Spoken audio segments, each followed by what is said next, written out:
Hey everybody. Okay, so sorry you can't see me. I promise it's benefiting everybody here. I haven't gotten much sleep in the past few days, so I look like death. You know, like that movie Death Becomes Her. Anyway, so this video is going to be very short. It is about the elements of drama. You guys are going to start reading Taming of the Shrew by William Shakespeare. It's very comical. If you've ever seen the movie The 10 Things I Hate About You with Heath Ledger and what's her name? Julia Stiles. Julia Stiles? Was that Julia Stiles? Yeah, I think it is. I don't remember. It's hysterical. It's a great adaptation of Taming of the Shrew. They keep the names for the most part pretty much the same, which I thoroughly enjoy. There is also available, I believe it's on Amazon Prime, Taming of the Shrew with, oh my God, I'm going to forget her last name, Elizabeth something. Oh my God, this is going to kill me. Let's look it up. Taming of the Shrew. Shit. This is really going to like hurt me that I can't remember her freaking name.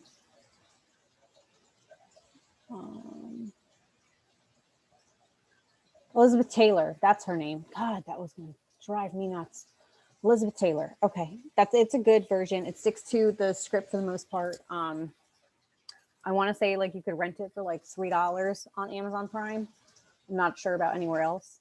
10 Things I Hate About You is probably also on Prime. Anyway, so you need to have this completed, this play completed by the 20th. That is when you have a quiz on it. So you're not really in any rush, which is kind of nice. I think it's kind of nice. But anyway, let's go over those short elements of drama, shall we? Okay, so there are 6 elements, which are plot, character, thought, diction, spectacle, and song. Okay, so these are much more meant for plays, less than, other types of dramas. So like Real Housewives of New Jersey would not count. I guess it could though. So plays or movies mostly. So when we think of it, we think of plays such as Romeo and Juliet as a drama, but it can essentially be anything that's dramatized. Okay, so we're going to scroll into theme. The theme of a play is its central idea. So it's either clearly stated or the action makes it something that you interpret or infer while you're watching it. It is what drives the base of the story or the moral lesson. So Shakespeare in this one kind of gives us the theme that he's going to be taming a shrew. You should Google what a shrew is. It's a, it's a rodent. I couldn't think of what it was called. Okay, so, oh, sorry, my dog is barking. My dog never barks. Then you have plot, which is pretty obvious about what a plot is. So I shouldn't have to go over that too hard. So I won't. But, it's the events that are occurring that make the plot. Okay, it's the storyline itself that the play is narrating.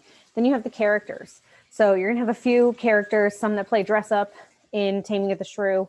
It can get a little confusing with that, but I believe that the version that I picked out for you guys makes it pretty simple to figure out who's who. But the characters, have to drive the plot. Then, of course, there's dialogue, what everybody's saying, how they're saying it, whom they're saying it to, things like that. You have to stop it, Ginger. Sorry, my cat keeps scratching me. Almost every Shakespeare play has a very important monologue or dialogue. When we think of Hamlet, we think of to be or not to be. Romeo and Juliet is, what's in a name, that which we call a rose by any other name would smell as sweet. Okay, so these instances of dialogue, the biggest one for this play is going to be at the very end when Kate gives her final speech as to why we obey our husbands. Okay. They are meant to fit to a person's personality or a character's personality rather, and they're important to reveal that personality. So pay attention to the transformation that Kate goes through from the beginning of her speech. She says at the very beginning of the play, if I be waspish, best beware my sting. But then by the end, she makes a complete, 180 and is saying you need to obey your husband. So it's very important to her character to watch her dialogue specifically. Then you have setting. Where is it taking place? Most Shakespeare plays take place in one or two areas. And that's usually just because of how they would put the play on at the Globe Theater. They couldn't have too many changes of scenery. Okay, so just, something to watch. Okay, watch the time period as well. Then the performance. How well are they performing their roles? What do they look like? How are they, are they portraying it how it's written, or are they taking their own, take on it? What is the music being used? And the visual elements, of course, are, the special effects if it's a movie. If you're lucky enough to go see plays, like on Broadway or something, this is something that you would pay attention to. Okay. If you're watching a film with music as well, why are they playing this song in the background? Why are they using, this section of the song? What? No, sorry. My son is a nut job. And that's, that's essentially it. The other part of the visual elements for, like, if you're going to watch the one with Elizabeth Taylor, look at the costume design. Okay. How the scenes are set up, things like that, the makeup that's being used. Okay. It has to be enough. It has to be dramatic enough.